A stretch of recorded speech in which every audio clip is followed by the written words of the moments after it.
Howdy ho, Lions fans. Welcome to the Detroit Lions podcast, episode 312. This is the official Detroit Lions podcast for Reddit. I am your dashing, and I have two other guys here that'll validate that, dashing host, I tell you, Chris. And with me are my two equally dashing co-hosts, Tony Tio Ortiz and Jeff the Riz Risden. How you guys doing today? Doing good. Great to be here. It's great to have you guys. I love doing the show. This is a fun show to do. Got a lot to talk about. It's a big week. Can you imagine the big win? Just imagine for a moment, and then we'll talk about reality after. Just imagine. Okay. We're going to talk about the Lions-Packers this week. We're going to talk about the injury report. There's some interesting pieces to that. We've got some game predictions, a whole lot more. We got a great show lined up, boys. You ready to go? Oh, let's do it. Let's kick this off and break it down. All right. A couple of quick announcements first. Check us out. Help us out on the old Patreon. Very special thanks to our friend Dylan, who's out in Guam. He's so good at that. Of course, our very first donor, Mathis, Brian Burkheiser, I Prevail Band.com, the rockin'est band you'll ever find. Check them out. They all hang out with us and our Slack chat that you can get access to by going to patreon.com/Detroit Lions podcast. Patreon is the ultimate donor platform to support your creators. Head on over to patreon.com/Detroit Lions podcast. You'll get access to the Slack chat, which is the most intelligent Lions chat on the internet. All you have to do is give as little as $1 a month or more to help support the podcast and the show and the video and all that stuff, and we'll get you in there. Make sure to check us out on Twitter at DET Lions Podcast, DET Lions Podcast, the very best place to see Les Riz. That's right. Subscribe on YouTube, youtube.com/Detroit Lions Podcast and youtube.com/DLP Clips. Subscribe both of them. Get all the good stuff. You see all the no pants, all the other stuff going on. Also, rate us on iTunes, Stitcher, Google Play, Spotify, iHeart, Pandora, Amazon, and Tony Ortiz No Pants channel. Wherever you find us, get us on there. 5 stars reviews. Those last forever. They mean so much. If you can't give us 5 stars, hit us up in the subreddit. Let us know why, and we'll work to change your heart and mind, because that's what we do here. Give us a call on Skype, Detroit Lions Podcast, all one word, Detroit Lions Podcast, or on the Lions line at 929-33-LIONS, 929-335-4667. All right, let's do this and do the stuff that we do. Tighten your chin straps, kids. It's time to review this week in Reddit. All right, talk about all the fun and exciting things going down this week in Reddit. We got a lot to talk about. We'll start out a little bit with some Lions meta. This is like a new kind of segment we added because there's just some stuff going on. And there's one of the things that Riz really wanted to talk about, and his name is Isaac Nauta, and he's not Detroit. Did you know that, Riz? I did.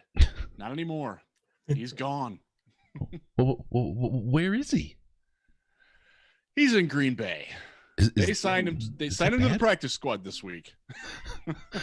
Is that bad for us? Yes, and Darrell Bevell talked about it being bad because he didn't give the coach speak. He's like, yeah, I'm scared to death of what he's going to reveal about our game planning for it. He was here too long.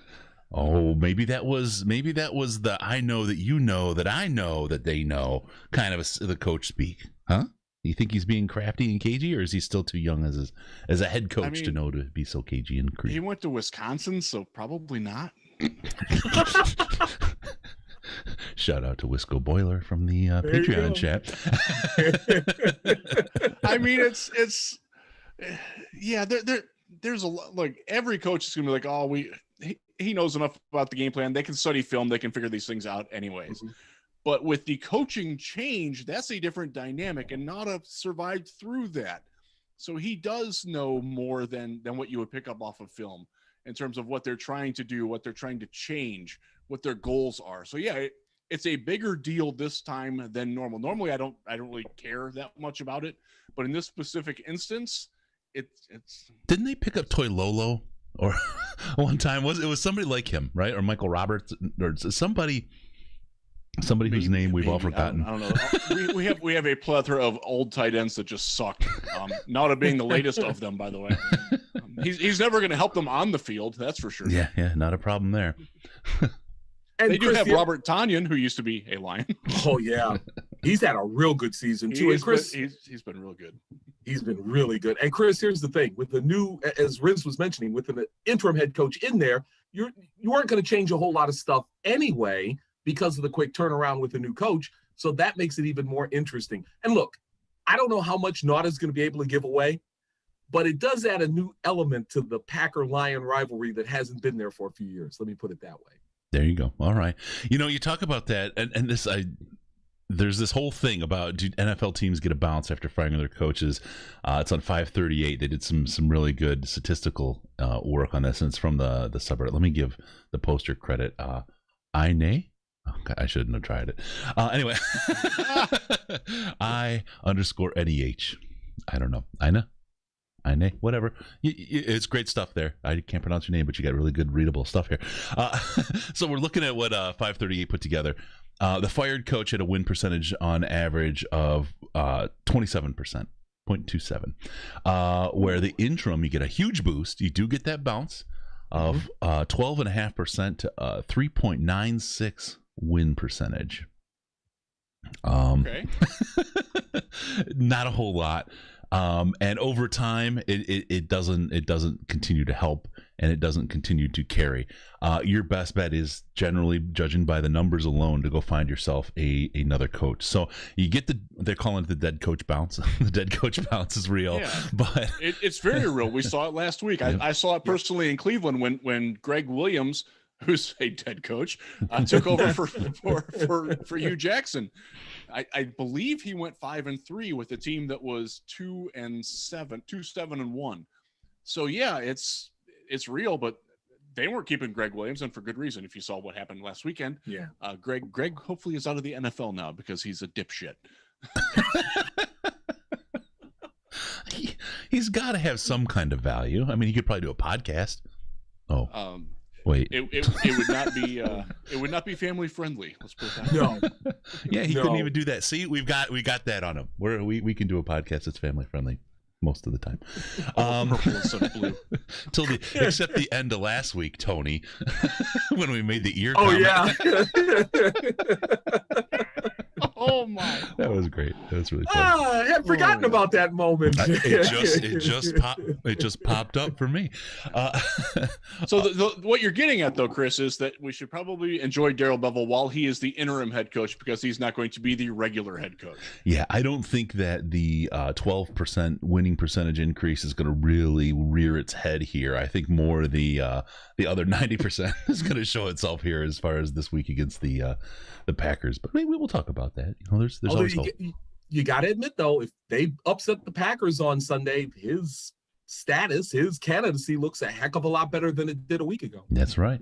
And if these numbers were always right, people would be very, very rich, and they wouldn't be publishing them on the internet. It would be stock market all day, right? So there's always outliers. There's always things that change, but the numbers don't point to great success. I want to talk about one other thing. And I just kind of briefly mentioned it to Tony ahead of time, and he was like, he flexed, and he was like, I want to take you down. He wants to argue this one or some form of that. The NFC Player of the Week last week, this was posted by Moisty Boyle in the subreddit. Aaron Rodgers, and he got it over Matthew Stafford. Do you know that Matthew Stafford has only gotten that honor one time? Back in 2009. Wow. Yeah, the NFC. The rookie game where he beat the Browns. That was the only time he ever got it. Yeah. So against the Bears last week, he was 27 for 42. Mm-hmm. Not bad. 402 yards, 3 touchdowns, one interception, and sacked twice. Aaron Rodgers, who obviously with the supporting cast 4 miles long, was able to go 25 for 34, 295 yards only, over 107 yards less. 3 touchdowns, the same. No interceptions, and so that he's got that going for him. Sacked twice as well. Oh, but he did fumble one time. That might kind of count against that interception differential there. I'm just not seeing this Aaron Rodgers being the NFC Player of the Week over Matthew Stafford. I don't see it, and I know the fact that, hey, you haven't won it, that doesn't give you a better chance at it. But the fact that he hasn't won it, come on, this is ridiculous. This was a week where he absolutely should have gotten it. Straight by the numbers. But Tony, you want to tell me I'm a fool and an idiot and say dumb things, so go ahead. I wouldn't say you were a fool or an idiot. Didn't say dumb thing there, but no, I wouldn't say the other two. No, look, better completion percentage. Little truth. Look, better completion percentage. And let's be honest, guys, that Packer offense the last couple of weeks has looked really, really good. And against the Eagles last week, even though the Eagles are probably on the same rung as the Lions, that offense looked really good. To me, I have no problems with Aaron Rodgers winning player of the week, offensive player of the week last week. I just thought he had a better game than Matthew Stafford, even though Stafford threw for more yards. I just think that if you take those games and look at them and break them down, Rodgers had the better game overall. And that offense had the better game than the Lions did. Oh, Rez's friend jumped in. He's going They're the bullshit. I love that guy. He didn't agree. Rez, where's your head at? Be the big tiebreaker here and tell us who doesn't know what they're talking about. In the grand scheme of things, I don't really care. There you go. You know, that's one thing we don't manufacture. We don't manufacture opinion here. That's one thing. It's all real. I will say, I think Stafford was very impressive, but that interception really stuck with me as being a terrible, terrible play. And Rodgers did not have that. I thought that was a great play by the lineman, but we can talk. It was smart. It was that was good defense by the Bears. One of the few instances of that. It was I don't know. I thought that Rodgers, Philadelphia's defense is really good. I think that gets lost in the fact that their offense is an absolute train wreck. Yeah. They're changing quarterbacks, and that's not going to go all that well. Nothing against Jalen Hurts, but he's got a tough assignment to go here. Chris and I both like Jalen Hurts a lot from the Senior Bowl. Really, really good guy, easy guy to root for. I hope it goes well for him, but that team's a mess. But their defensive front is really good, and I think that the fact that Rodgers did it against them probably does give him the edge. They did it on national television. Yep. They did it with a broader audience, much more fanfare. I know that's foofy. I get it, but you got to. In a way, you kind of have to earn that, and I don't think Stafford has earned that. He made some incredible throws. So that throw to Cephas down my goodness. There's a lot of Cephas believers these days. I'll tell you that much. So first off, the way Cephas pushed off without getting called for it was brilliant. That is a veteran savvy move. That is something that took Alshon Jeffrey a long time to learn. Andre Johnson took a long time to learn that when the other guy is grabbing your arm, you can fulcrum him off because the referee or the official is looking at the other guy. He's not looking at you. Mm-hmm. He figured that out quickly. That was brilliant. Perfect pass, highest air yards completion of any throw in week 13. And it happened to be the rookie's first touchdown. That was a great play. I think you can hang your hat on that if you're looking for accolades for Stafford. He was also nominated for the FedEx Air Player of the Week. He did not win that either, but he came in second there too. So you just need a better record, I guess, in order to get that. That's the way it works. I guess so. Yeah. I'm just saying that so the subreddit doesn't destroy me, and they can. It's Tony Ortiz and Jeff Risden. You can go ahead and let them know because I don't need to get torched there anymore. Accolades in a team sport don't really mean a lot to me during the season. After the season, all pro nods mean something to me. That type of thing. No fun. During the season, it's a lot of it is who has the most lipstick on their pig. Honestly. Can I give you one more that irritates me at this point? Yeah. The Pro Bowl voting.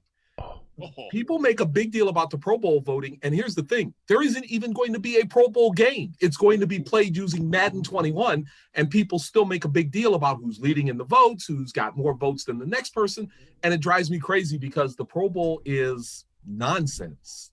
There may or may not be bots dedicated to getting some Dallas Cowboys elected to the Pro Bowl, by the way. Really? Yep. Really? Would not shock me. I may or may not know someone who might be behind that. Oh my goodness. All right. Well, there you go. That's the information. Hate on those guys. Don't hate me. I'm your friend. I'm your good friend. If you're worried about it when the Lions are 5-7, I can't even keep track. If you're worried about Matthew Stafford getting shafted for an award, you're probably looking a little too narrow. Broaden your horizons. Okay, fine. So I'm just gonna say, after 13 games, the Lions are still in the hunt for the playoffs. There you go. We're 5-7, fired a coach, and we're in the hunt for the playoffs. That's the expectation we have. 9-7 wasn't good enough, but we're still going to the playoffs, possibly. not. Hey, they're playing meaningful games in December. That's right. That was They that was are. the bar. Oh That my was God, that just dawned on me that's Yeah. true. And we're still that's firing the the bar. coach. That's I know. That was the bar they had to cross, and they're crossing it. God, we were all stressed out about what that meant, and it turns out that it meant good things for us. All right, let's move on to the Diamond CBD injury report, brought to you by Diamond CBD. Don't forget, if you've got your injuries, you got a little pain, a little anxiety, a little bit of insomnia, there's one way to cure that and take care of it. Head on over to, what is it? cbd.detroitlionspodcast.com. That's what it is. Everybody knows that, except me. cbd.detroitlionspodcast.com. Head on over, get yourself the ultimate cure for anxiety, insomnia, or pain. They've got the creams that are awesome. They've got your standard CBD, which takes care of all those things. And then they have, for the people that want a little extra, something a little bit more, then you just head on over and get yourself that chill line, that stuff with a Delta 8. You're going to feel like you had some of that stuff that's legal in a couple of the states right now. This is legal in all 50 states, and it's good for you. It makes you feel good, help you sleep, get all that great stuff. If you ever feel stressed about how stressed you are, go to cbd.detroitlionspodcast.com. There you go. Don't you ever feel stressed about how stressed you are? Yes. All the time, right? Yeah. cbd.detroitlionspodcast.com. Okay, let's talk about the injury report. Riz, I know you pulled that up. I did. I'm trying not to be goofy, guys. It was a long week. I apologize. It's been a very long week. Yes. All right, what do you got, Riz? What's the injury report look like? We're all healthy. We got an easy win this week. Negative. Unfortunately, Kenny Golladay, hip out. Tyrell Crosby, ankle out. Jeff Okuda, groin out, and you never want to be out with the groin. We got Sometimes you questionable. do, but Well, you got to ask Tony about the ears first. oh no. All right, so questionable. Don't get scared by this. Mhm. But Matthew Stafford is questionable technically for the game with his thumb injury. Mm-hmm. Nobody expects him to be anything than under center for all however 72 snaps that they get Sunday. It's a required report, right? Yes, Yeah. he is indeed questionable. He was limited in practice all week. Deandre Swift back at full practice on Friday. That's very good news. He's questionable for the game. It will be a game time decision based on how his head is. He was described as having illness. We will talk in a little bit about what that illness may or may not have been, and that's good. It would be great to get him back because they can use him. John Pennicini, questionable. Not listed, and then a limited practice with a shoulder injury on Friday. That means he got hurt on Friday in practice. That's not good. I don't know the details behind that. Tried to tackle Swift. That's what happened. It could be. It's generally not a good sign when a guy has practiced all week, gets hurt on Friday, and gets added to the practice report. That I'm just going off of a ballpark figure here. That's probably 75% that those guys don't play. So we will see what happens with that. And then you have your usual suspects. Deshaun Hand, forever questionable, forever limited in practice. He also has a groin injury. CJ Moore, questionable with an ankle injury. And then Austin Bryant, who I'm still not quite sure actually exists, is questionable with a thigh injury. He was limited in practice all week. I've never seen the guy. I don't know that he exists. He's having I need visual confirmation that he has progressed from beyond being the guy at Clemson and is actually employed by the Detroit Lions, because I've never seen him. He's had every body part injured since last time he played, right? I mean, it's something different every week on the injury report. I think he's just, as Donald Duck would say, it's always something. Tony, I mean, I know you spend a lot of time with these guys and seeing these guys and covering this stuff. Does he really exist? I mean, or is he just like a caricature for Lions fans' dreams and hopes? Like it's okay, he's going to play this week, and he just never makes the field. I saw him at training camp, so I believe he exists still. But again, that was a training camp. Okay. Wow. Any bandages? Did he walk? Was he ambulatory? All that sort of thing? Like, He was walking. Right? He was walking just fine. Yes, Okay. but All right. again, He exists. Okay. One other injury note, because Eric Schlitt made a point of putting it in the Lions Wire piece, and I respect Eric, and he did a good job with it, is that Julian Okwara has begun practicing and can be activated anytime off IR. And Trey Flowers can also come back. He's eligible to return anytime. He talked like he's going to be back too. Mm-hmm. Not this week, but he certainly still wants to get out there and play. And honestly, for a guy who was seen as a Patricia guy, it's kind of important for him to get back on the field and show that he can still do some things without his benefactor as his head coach. I would like to see him come back. Yeah. Oh man, I think you got a better chance of seeing Bigfoot than you do Austin Bryant, but whatever. Let's talk about Deandre Swift, Riz, because there's been some talk about, hey, it was a concussion. Hey, maybe not. Hey, what's the story here, buddy? So Darrell Bevell was asked about Swift's injury status, and I'll give Dave Burkett credit for it because Dave bulldogged him on this, and it was a great job by Dave. And asked, I want to find the exact quote. He asked Bevell if Swift was ready to play this week, and Swift Bevell said, yeah, he's trending towards playing. We're feeling pretty good about it. Had another good day. And then Dave followed up and asked if he did indeed suffer a concussion or if he was dealing with migraine headaches. And Bevell said, yes, I think it's safe to say there's a fine line there. I don't think it's for me to be able to comment on his health to the public, but yes, there's a fine line and things there that we were looking at. Yes, Bevell explained. So he was cleared from, now keep in mind, so the timeline on this is that Swift was cleared from the concussion protocol last Wednesday or Thursday, and then he was sent home for illnesses that was undisclosed, but it has later turned out that it's still a head problem, unrelated to the concussion, and it's migraines. If you've ever had migraines, and I suffer from them, you'll know that the symptoms are very similar to a concussion. So then Burkett followed that up by saying, hey, did he really have a concussion or is he just suffering from migraines? And Bevell's like, I cannot say that. And he was real ready to answer the next question after that one. So it could be a situation where he never had remember, he did not get concussed in the game. Right. It happened allegedly in practice. Could it have just been that he wound up getting a migraine or a cluster headache or something like that? Those happen. And again, their symptoms are very similar and often identical to a concussion. So that is really interesting. I mean, there's some gray area going on there. And I will say this, Darrell Bevell did not handle that all that well. Give Matt Patricia would not have answered the question. Correct. He would have talked for 5 minutes and not answered it. But and in a certain sense, that's probably the way to go there. Bevell saying what he did, that he wasn't sure. That's not good, man.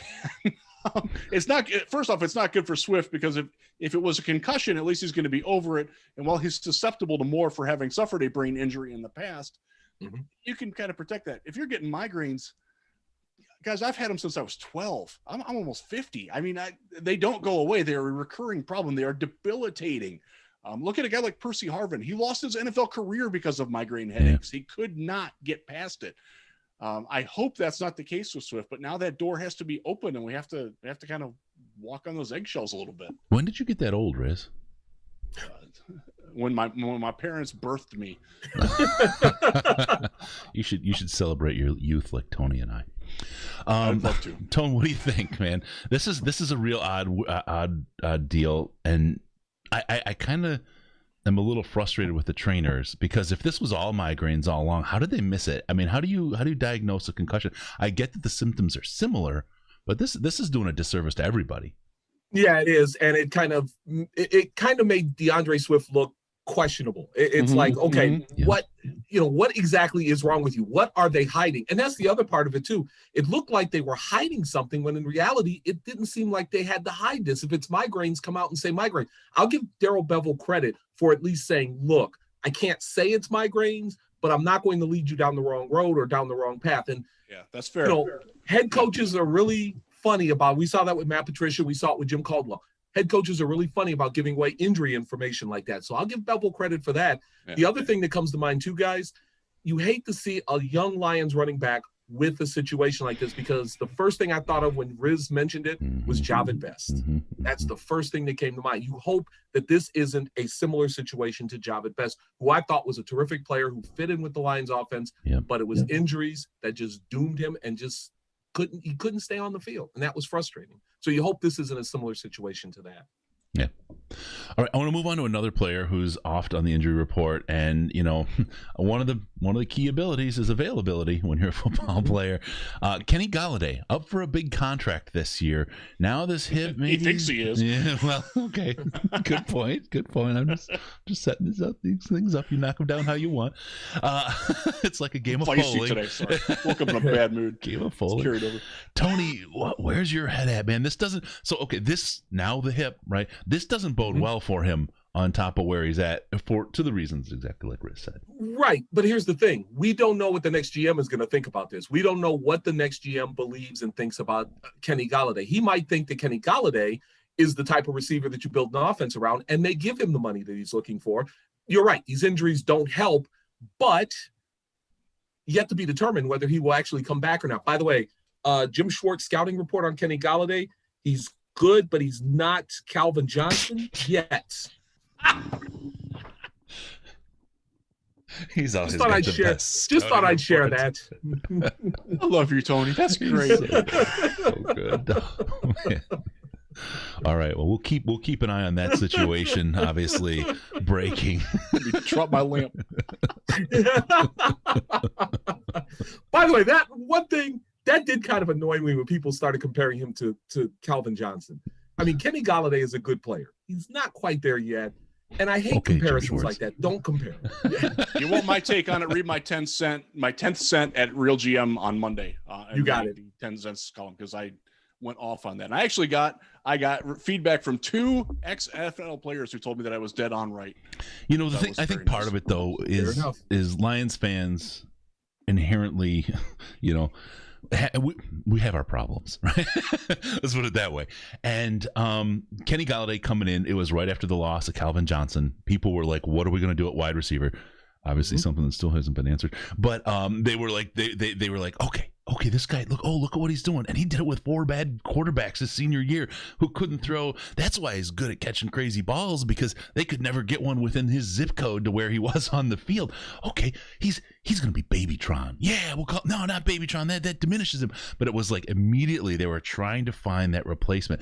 And right. I'm telling you, when it is, and I'm not saying now's the time, but when it does become time for Matthew Stafford to leave this team, I think you're going to see a whole lot of the same out of folks who are just like, this is Matty Ice 2 or something, whatever. They're going to come up with something because they don't know. So many people don't know what it's like not to have a quarterback.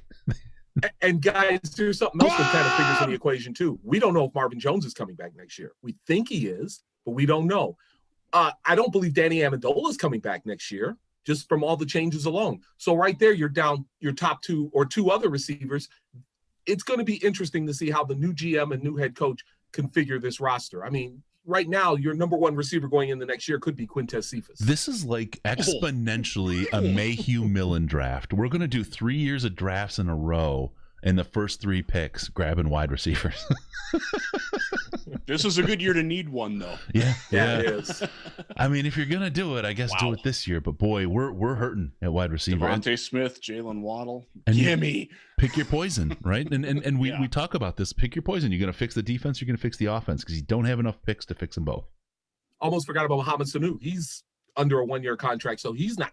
He's at this point going to be a free agent. By the way, the season. So, his blocking was phenomenal on was. Sunday. He is why Adrian Peterson scored that first touchdown. Mm-hmm. That is why he is playing and Marvin Hall is in Cleveland. There you go. All right, let's move on from the injury report. Thank you, Diamond CBD, DetroitLionsPodcast.com. I will remember that. I've said it 100 billion times and I'm freezing today. All right, let's talk about the matchups. What are the key matchups for you, Tony? We're looking at these guys in the field. Green Bay, it's a tough game. It's in Detroit. If the Lions have any hope, what are the matchups where we need to watch?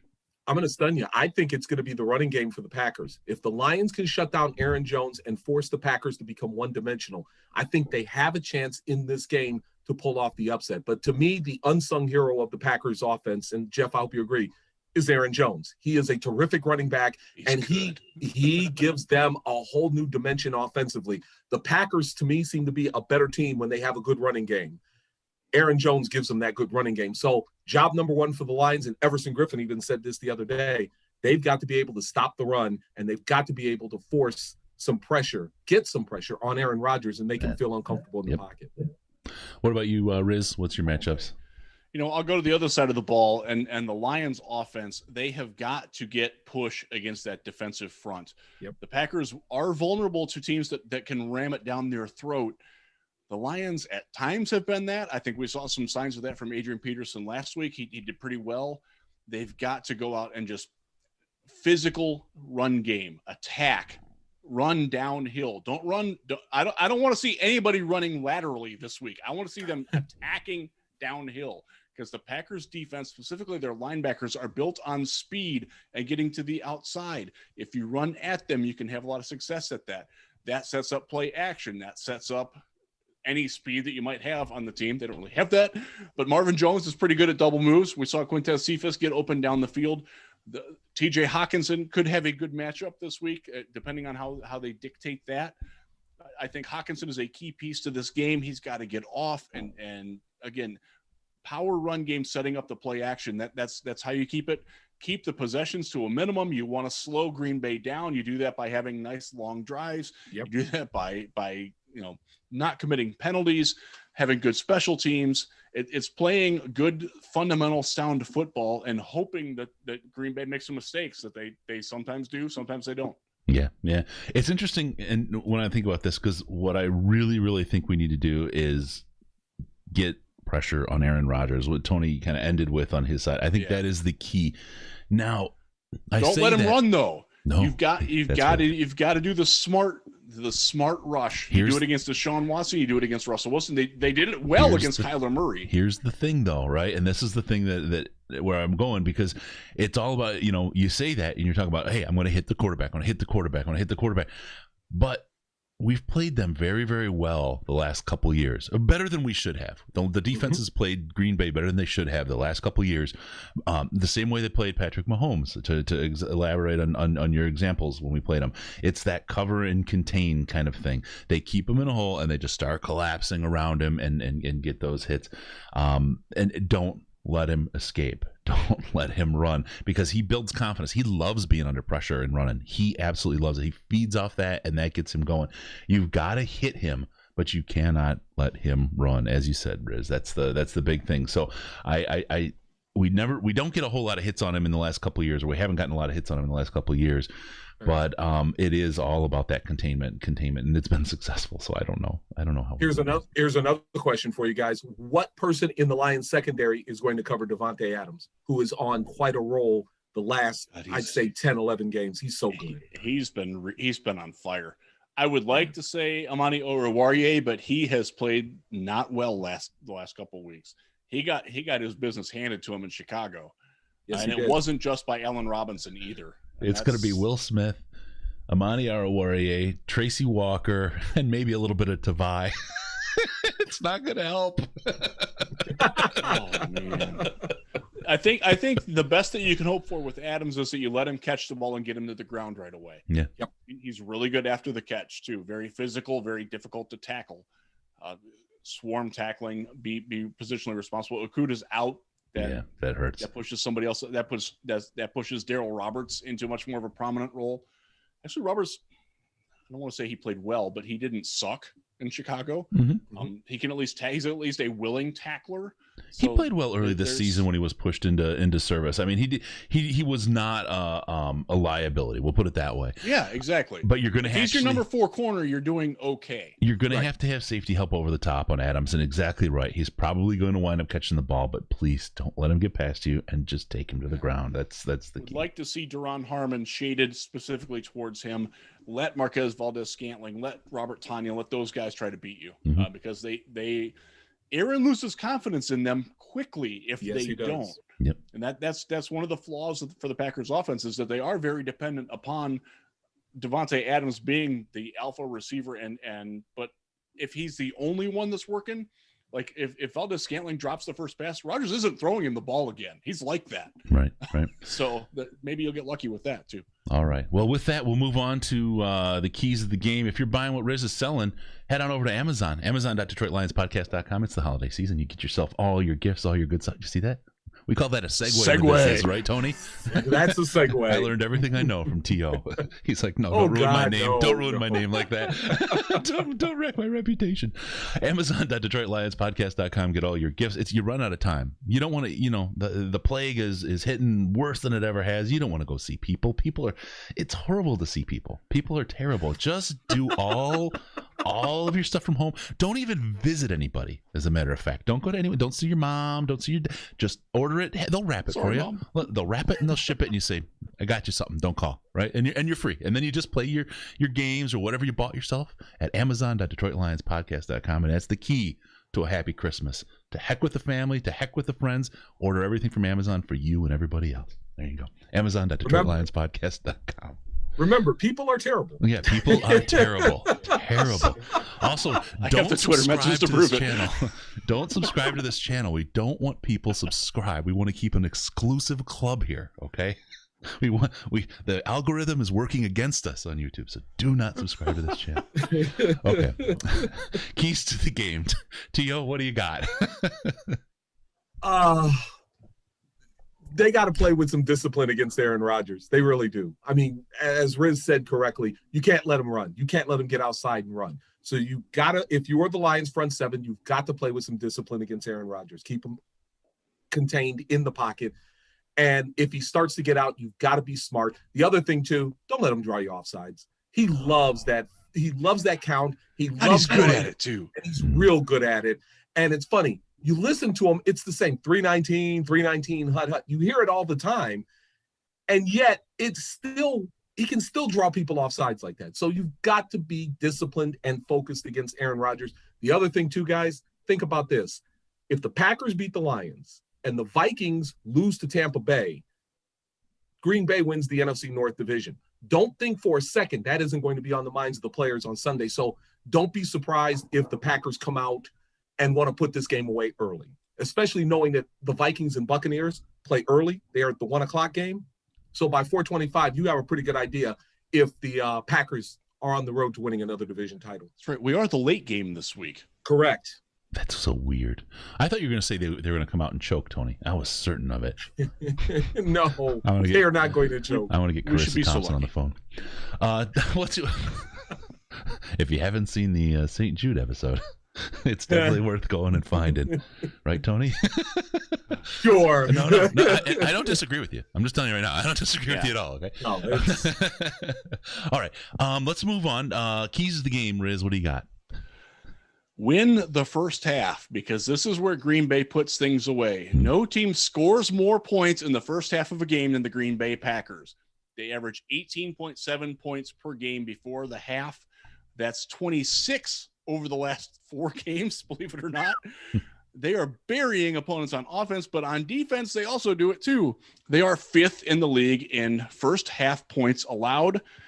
They allow 9 points less in the first half than the Lions do on average. And the Lions they're 22nd in that. So they're not terrible at it. You cannot let them get out in front, because then, as Tony knows, they can run the ball. They're going to run the ball against you. You want it to be a competitive game. You want to stay within striking distance where you're within 1 score at all times. Otherwise, they are going to bury you. You've got to come out hot early. That's something that Matthew Stafford has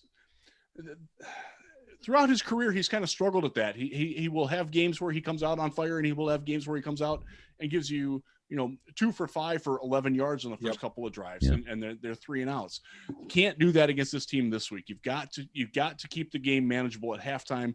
Come out in the second half. The Packers do give up a crap ton of points in the fourth quarter. Some of that is obviously garbage time, but they do wear down. They do get tired. They don't have much depth. So if you can keep it close, you're gonna be getting those situations where guys are fatigued and the game still matters. So you've got to come out strong in this game. Win the first half, specifically win the first quarter and that first drive of the second quarter. That is where Green Bay has really put the separation on teams. And Chris Riz beat me on that one, because that first drive of the second half is critical. That's how the Packers were able to blow the Lions away the first time they met in week 2. They scored on that opening drive. The Lions have a bad habit of letting teams score on that opening drive of the second half. And if the Packers do that, it just snowballs from there. So if you're the Lions, you want to make sure that when the Packers get that ball for the first time in the second half, you shut them down, 3 and out, get them off the field. Yep. Otherwise, it could snowball. I'm going to tell you, so really quick, one Pride 81, we outscored them in the first half this year in Lambeau. Yeah, we absolutely did. So there's possibility in all this, and that was without Kenny Golladay. So just some thinking right there. But True story. True story. Nice story, bro. Cool story, bro. My key to the game is I have 2 keys really. The first one is on offense, and it is absolutely no more than 1 3 and out on the day. If those 3 and outs have been killing us, and this defense cannot survive a short time on the field by the offense. They have to get out, they have to run drives, they have to take control of the game, and whether they score quickly or they take their time scoring, they have to hold the ball. They cannot give it up immediately after 3 downs. So that's one of the keys. The other one is adjust. Yep. The key to beating Green Bay, I think this is the strongest of the 2 keys that I'm putting here. The key is to be unexpected, to do the unexpected in Green Bay. If something's not working, immediately change, because we cannot let them predict what we're going to do, and we cannot keep trying the same thing over and over, because if they figure it out, it's absolutely time to move on and stop doing that. Maybe go back to it later, but we have to stop doing that. We have to do a better job of adjusting. That old Little Caesars commercial was fantastic. You guys remember that? Yeah. Stop doing that. Love that. Oh man, super chat from Loretta Martin. Listen, I know Chicago defense is overrated, but not by a lot. The Lions put a 30 burger on that D. Are we saying GB is better? Swift and Hawk in the passing game should have a big. Swift is hopefully going to be there. Hawk is obviously going to be the guy that they're watching, because he is only a few catches away from being the leader. I think he's like 10 yards out from being the yards leader for the team this year. Marvin Jones, great game against Chicago, got him the lead away from Hawk.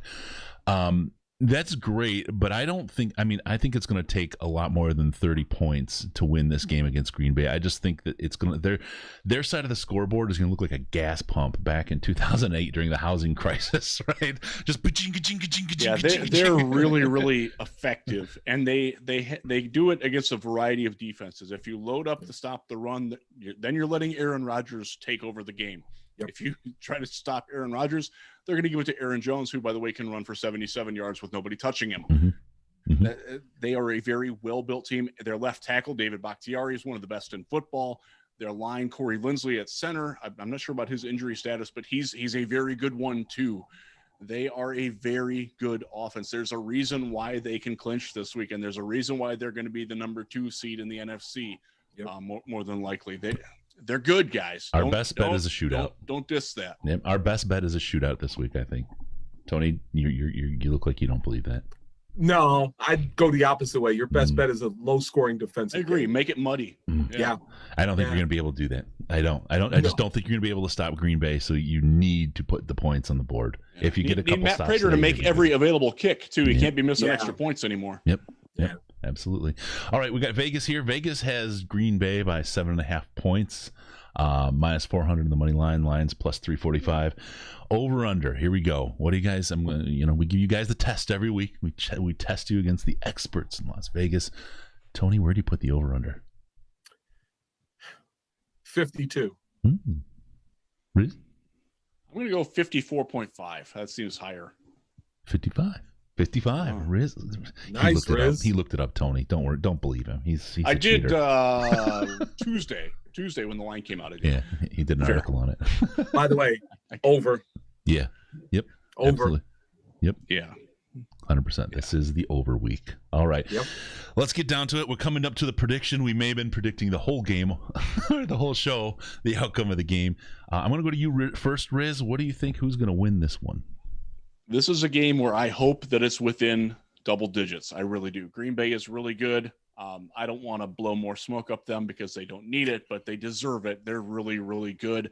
The Lions, they got their bump last week with Darrell Bevel. Is great. I was glad to see them have energy, have some joy de vivre when they're playing. It was nice to see the players smiling and having fun. That only goes so far. They do not have the talent to match up with Green Bay if Green Bay plays well. I have no reason to believe that Green Bay won't play well, so I think they're going to win. I'll go 38-27. Okay. Tio, where's your head at? I agree with everything Riz said. I think the only thing that could stop the Packers from rolling in this game is if they come in thinking, you know what, we got this game. And hopefully that's not the case. Matt LaFleur even said during meetings with the reporters this week in Green Bay that this is a dangerous team because they have an interim head coach. They're not predictable. It is a dangerous game for them, but I still think the Packers will be able to do it. The first game was 41-21. I will go a little bit closer. I'll say 35-21 this time, Packers. Oh, okay. Good. Super chat, we got Loretto coming in. I agree they have a great offense, but I don't see Green Bay's defense stopping the Lions either, especially if we're slinging it. And then, okay, really quick question. I'll do my prediction. Joe B. Thank you, Loretto, by the way. Thank you, Joe. Riz, do you think the Lions should keep Bevel? As the offensive coordinator, hell yeah. As the head coach, no way. That's exactly where I was. Yeah, that's great. All right, so we got that going on. Final outcome. Boy, this is good. Look, I'm going to tell you, I think the Packers feel sad for the Lions, and I think Bevel's got the Wisconsin connection, and I think the Lions' uniforms are a lot better. So I give that no. Come on, you guys. Tony's like, okay. You become Walter Football. Yeah, pretty much. No, not a chance. I got 35-28 for the Packers to peel one onto the Lions and put it out of our reach again. I'm hoping that it's that close. To be completely frank, I just don't see our defense able to stop Aaron Rodgers and the team.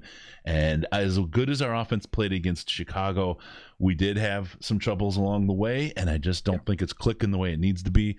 And we're missing some key pieces there. So one other quick key that I forgot to mention that I actually wrote down as a key: the Packers have only turned the ball over in 4 of their 12 games. And they've lost 3 of those games. All 3 of their games were games where they did have a giveaway. So if the Lions can get a takeaway, the Packers, empirically evidenced anyways, don't respond to that all that well. So maybe if you can get a strip sack, another Romeo Okwara strip sack. By the way, why the hell was Mitchell Trubisky dropping back to pass there? Oh my God. The Bears need a new coach. Thank you. Thanks for the gift win, do Matt they? Nagy. As a Lions I think fan, they're going to get think one. They need one? Really? I think they're going to get one, believe me. Yeah. Wow. I do too. Yeah. Everybody that I talked with in Chicago last week thinks that Matt Nagy is a dead man walking, and Ryan Pace probably is too. Yeah. I really wish it would have been the Lions that put the nail in that coffin. But wouldn't it be whatever. fun if the Lions beat a team and they fired their coach right away? It is such a weird feeling. It's Bizarro world, right? Everything's opposite. I love it. Like Cleveland did that. They played the Jaguars, and the Jaguars fired their general manager immediately after the game, and everybody in Cleveland was like, "What? that happens with other teams?" I really wanted the craziness in Houston. I wanted him to fire Cornell like around this point in the season. Fire 2 coaches one season, the coach and the interim coach. We need that one time in the NFL. Man. By the way, and Tony and I were talking about this off the air before we got on. Mm-hmm. Strongly recommend that you read the piece on Jack Easterby, the Texans version of Rasputin in Sports Illustrated. It's very well reported, it's very well sourced, and it is very worth your time seeing how a team can be in much worse shape than the Detroit Lions are. Absolutely. Yeah, from ownership on down. That was the first thing that came to mind when I read it. Everybody talks about the dysfunction with the Lions organization. Read this. No.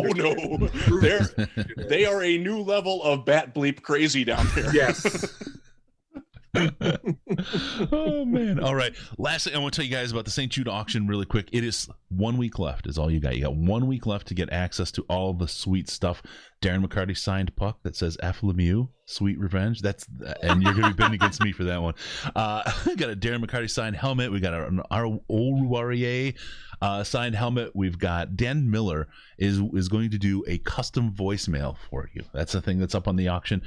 Some signed footballs, Jeffrey Okudah, Deandre Swift, all kinds of really, really great Lions and merch, other sports merch. Putting Billy Sims signed ball up there this weekend, so it's going to be on for just a week. A signed book from none other than Jim Brandstatter. Some great stuff up there. Get up there, get in there, and get yourself some the great Lions merch. Every single penny of that goes to St. Jude to help the kids, to bring Christmas to St. Jude, Christmas for the kids. If you want to just donate direct, stjude.org/DLP. You can throw some dollars at them. Dollar bill. Hey, Riz, what's your opinion of the candidates the Lions have interviewed so far for GM? Kyle O'Brien, Lance Newmark, and Rob Lohman.